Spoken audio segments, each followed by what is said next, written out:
चलो सबको जल्दी से उठाओ, पानी में बहा दो। तुम लोग जानते हो कि महाराज का आदेश क्या है? युवराज के सामने कोई भी पीड़ादायक घटना नहीं घटनी चाहिए। बस एक बार, अंतिम बार मेरे पुत्र का चेहरा देखने दीजिए।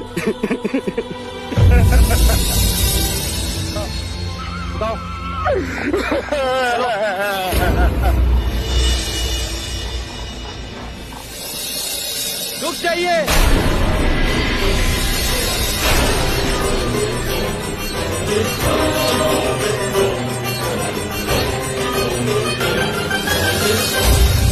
सत्य कथा,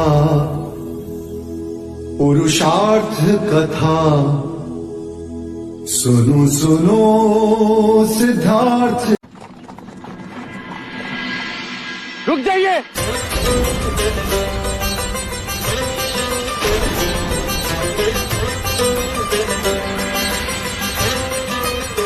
आप युवराज को रोकिए। युवराज, युवराज, युवराज, हमें जाना चाहिए। इनके परिवार की बात, हमें मंदिर भी जाना है।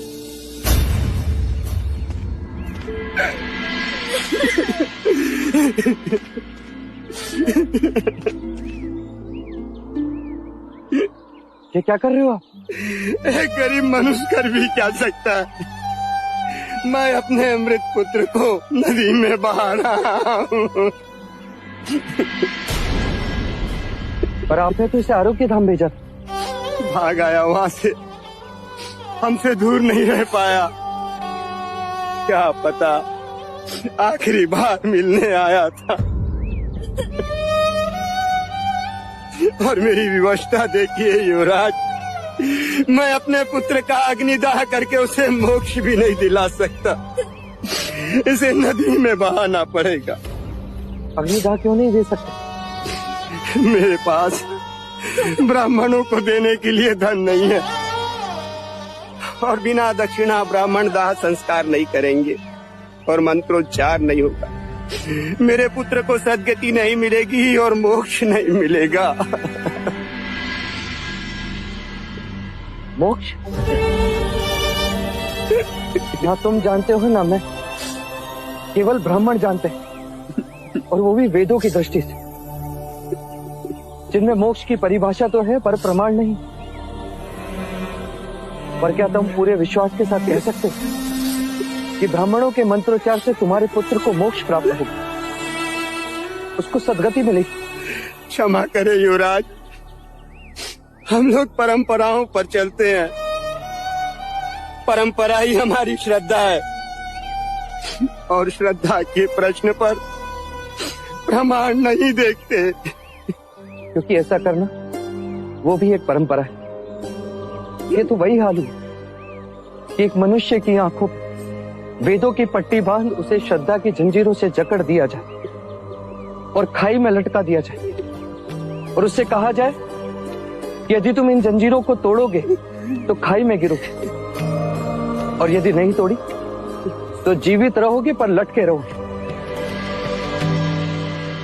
और जीवनांत वो मनुष्य श्रद्धा की जंजीरें थामे संसार की खाई में परंपराओं के नाम पर लटका रहता है।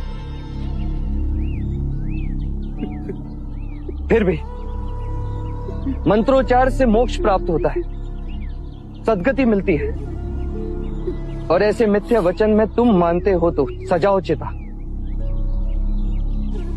केवल तुम्हारी खुशी के लिए आज ब्राह्मण भी आएंगे और तुम्हारे पुत्र का अग्नि संस्कार भी होगा। चलना युवराज।